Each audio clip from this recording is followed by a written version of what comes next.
అయితే అమ్మ ఈ యొక్క ప్రస్తుత ప్రపంచంలో ఎక్కువ మందికి ఉన్నది యాంగ్జైటీ వల్ల ఆటోమేటిక్గా అన్నీ కూడా అంటే యాంగ్జైటీ, లోన్లీనెస్ ఎక్కువ నా దగ్గరికి ఆస్ట్రాలజీకి వచ్చే వాళ్ళలో కూడా ఎక్కువ నేను గమనిస్తుంది ఏంటంటే ఒకటి యాంగ్జైటీ, ఆందోళన, అనుకున్నది అవ్వటం లేదనే బాధ, నన్ను పట్టించుకోవటం లేదనే తత్వం.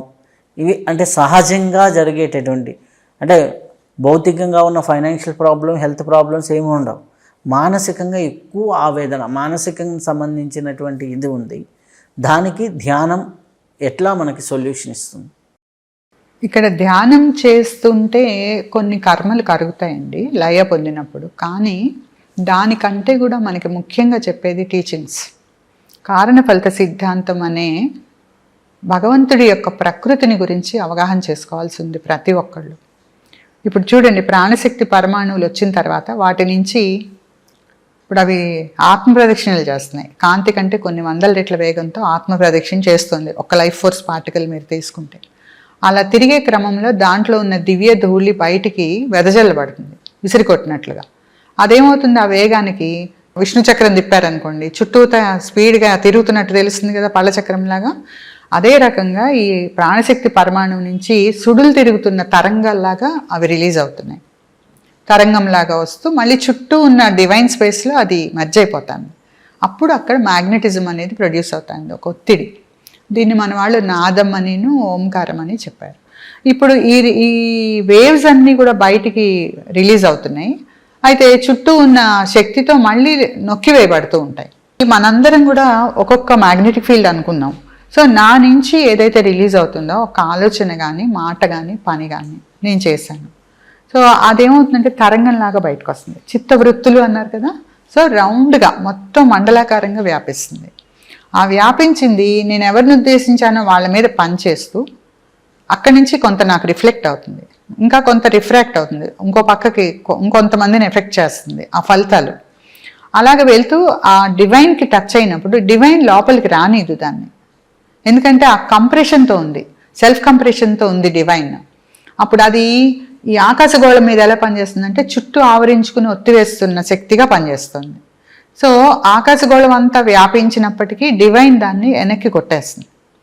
అప్పుడు అది ఎక్కడి నుంచి ప్రారంభమైందో అక్కడికే వచ్చి కూర్చుంటుంది, ఒక చిన్న డాట్ లాగా ప్రింట్ అయిపోతుంది. ఇది కర్మబంధనం. దీని గురించి మీరు అర్థం చేసుకున్నట్లయితే నాకు ఇది లేదు, అది లేదు, నాకు ఎందుకు ఇది జరిగింది అనే క్వశ్చన్స్ పోతాయి, అయోమయం పోతుంది, మన జీవితం పట్ల మనకు ఒక క్లారిటీ వస్తుంది. సో ఏదన్నా మీరు అనుభవించండి, దానికి కారణం ఏంటి అని మీరు చూసుకుంటే ఎప్పుడో నేను చేసిన పని, అది ఈ జన్మ అవ్వచ్చు, పూర్వజన్మల్లో నేను అవ్వచ్చు, నా తల్లిదండ్రుల నుంచి నేను వారసత్వంగా పొందిన అంతర్ముద్రల వల్ల అవ్వచ్చు. కాబట్టి కారణం మనకు కనిపిస్తుంది. అలా వచ్చినప్పుడు మనకి అయోమయం పోతుంది. చాలామంది బాధ ఏంటంటే ఈ రోజుల్లో, నేను చిన్నప్పటి నుంచి నేను ఎవరికి ఏమి హాని చేయలేదు, నాకెందుకు ఇలాంటి దుఃఖం కలుగుతుంది? ఎందుకంటే ఎప్పుడో ఏ జన్మల్లోనో చేసింది ఈ జన్మలో అనుభవానికి వచ్చినప్పుడు ఆ జన్మ మనకు గుర్తుండదు కదా. కాబట్టి నేనేం చేయలేదు అనుకుంటే కాదు, మనం అంత పరిశుద్ధంగా లేము కాబట్టి ఇవన్నీ అనుభవానికి వస్తున్నాయి. సో ఆ పరిశుద్ధత పొందడం కోసమే ఆధ్యాత్మిక సాధనలు. ఇప్పుడు లోపలున్న ఆత్మ, ఆ పరమాత్మ ఒకటే ఈ లెక్కన కదా. సో నేను పరమాత్మలో లయం చెందాలంటే నాకు పరమాత్మకి మధ్యలో అడ్డం ఉన్నాయేంటి? కేవలం కర్మబంధనాలు, నేను అనే అహంకారం, నా వ్యక్తిత్వం, నా అరిషడ్ వర్గాలకి సంబంధించిన కామక్రోధ లోభ మోహ మద మాత్సర్యాలకి సంబంధించిన అంతర్ముద్రలు, ప్రవర్తనలు, ఆలోచనలు, ఇవే నాకు దేవుడికి అడ్డం ఉంది. ఎప్పుడైతే నేను వాటిని పరిశుద్ధం చేసుకున్నానో భగవంతుడు నాలోకి దిగొస్తాడు, నేనే భగవంతుడిగా మారిపోతా. ఇక నేను వెళ్ళి ఎక్కడో ఏదో అయిపోయి మోక్షం పొందుతా అనేది కాదు, భగవంతుడే మనలోకి దిగి వస్తాడు.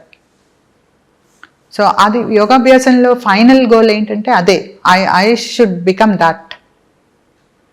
సెల్ఫ్ రియలైజేషన్ అన్నా అదే, రియలైజేషన్ ఆఫ్ ట్రూత్ అన్నా అదే, మోక్షము, ముక్తి, సాల్వేషన్ అన్నీ కూడా అదే చెప్పేది. So purify your self so that you become that.